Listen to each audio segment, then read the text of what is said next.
Hello, हम नूतन कण अपन सम्पूर्ण मिथिलावासी के गोर लागै छी। और आइ अहाँ सब लग कोबर लऽ कऽ आयल छी। बेटी विवाह के ई कोबर अछि। बेटो विवाह में कोबर के काम पड़ै अछि। जे बिहौती चतुर्थी में कोबरे देल जाइ छै। बहुत ठन दुरंगमनिया कोबर रहै छै। कोबर घर में सटाइ छै सेहो कोबरे रहै छै। तऽ कोबर हमसब किया सटै छी और कोबर के मेन विशेष की छै से जानकारी लऽ कऽ एलहुँ। जे कोबर में देखैत हेबै 7टा पुरैन के पत्ता छै। आब 7टा पत्ता के हमसब गोल में बना कऽ दै छी। ओहि के भीतर फूल सँ या बहुत किछु सँ भरै छी। अब अहाँ के अपन डिजाइन जेहन बना सकी, लेकिन 7टा पुरैन के पत्ता रहै छै। एकटा मूड़ी एकटा पुच्छी। जड़ि कोनो चीज के मूड़ी होइ छै आ जड़ि होइ छै। तऽ एहि कोबर में देखियौ 7टा पुरैन के पत्ता छै। तऽ सातो एक दोसर सँ जुड़ल छै।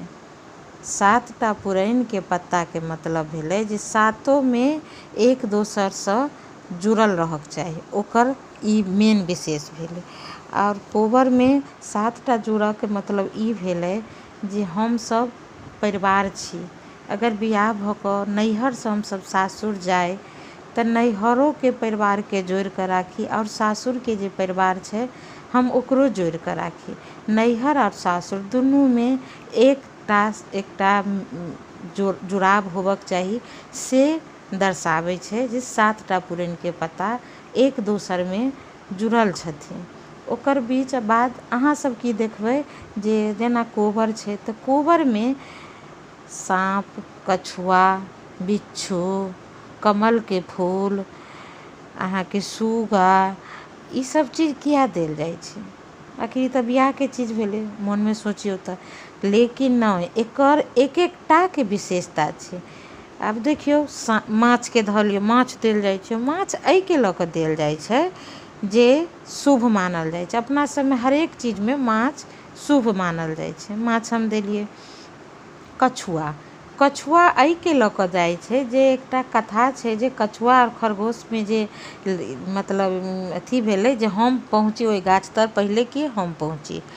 दुनू में एकटा मतलब अथी भेलै जे हम पहुँचब। लेकिन कछुआ एकदम धीरे धीरे धीरे धीरे चलै छै और खरगोश एके बेर छलांग मारि देतै। तऽ कछुआ सोचलकै जे हम तऽ नहिये जीतब, तऽ हम किया अपन धीरे धीरे चलनाइ छोड़ू। हमर जे रफ्तार अछि हम सएह पकड़ब। कछुआ सुति गेलखिन, उ हारि गेलखिन और खरगोश सुति गेलखिन, हारि गेलखिन। लेकिन कछुआ धीरे धीरे धीरे चलैत चलैत अपन रफ्तार में पहुँच गेलखिन। तऽ एहि कोबर में कछुआ हमसब एहि लेल पारै छी जे हमर जीवन कछुए के जीवन जकाँ अछि। एहि जीवन में तुरत्ते एके बेर छलांग मारि कऽ किछु नहि हमसब प्राप्त कऽ सकै छी। हमसब धीरे धीरे धीरे कछुआ के चाल चलि कऽ अपन जीवन में धीरे धीरे विजय के ओर हमसब पहुँचै छी। अपन जीवन में रंग भरै छी। विवाह होइ अछि, पहिले नैहर सँ सासुर, सासुर सँ नैहर, ई दुइये टा सँ रिश्ता रहै छै।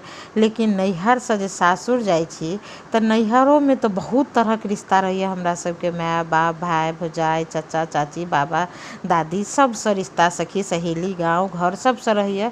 उ जीवन हमसब जी लेने रहै छी। नया जीवन में प्रवेश करै छी तऽ सासुर में हमरा सबके जीवन में ससुर, सास, जेठ, दियादनी हेथुन, जेठ रहथुन भैंसुर, छोट दियोर, छोट दियादनी, ननद, नन्दोइस, भगिना, भगिनी, जाउत, जैधी, एहि सब के साथ हमसब कछुआ के चाल में चलि कऽ धीरे धीरे प्रेम बनाबै छी, रिश्ता के मजबूत करै छी।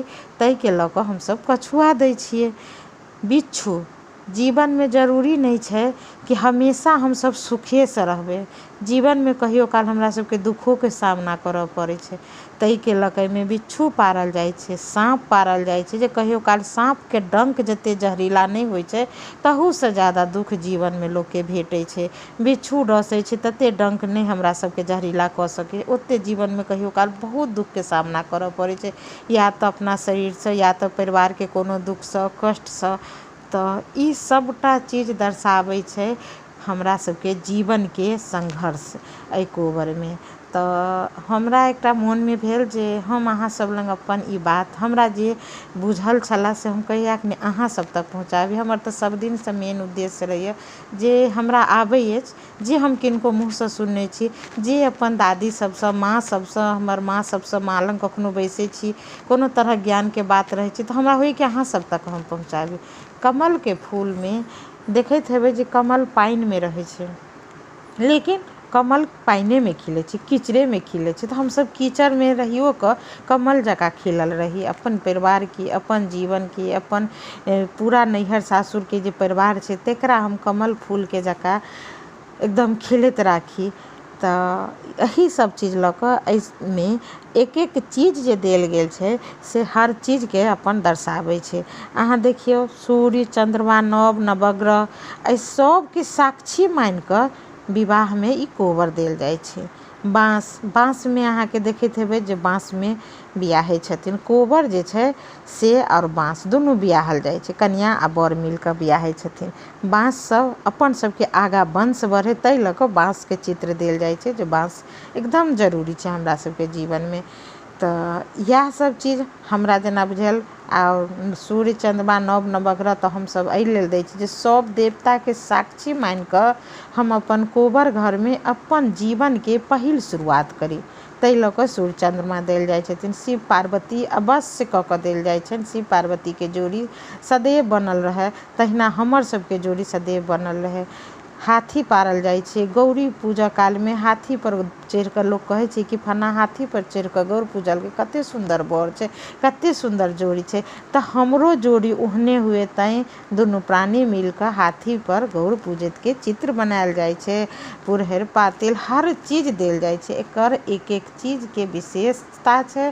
ताहि लऽ कऽ हमसब विवाह के जे जीवन के पहिल शुरुआत होइ छै मांगलिक काम में सबसँ पहिले कोबर घर में देखैत हेबै एकटा टीप दियाइ छै कोबर के, जाहि दिन साटऽ के कोबर के दिन होइ छै कोबर में एकटा टीप दिएलै तब कोबर सटाइ छै, पहिले तऽ हाथ से लिखाइ छलै।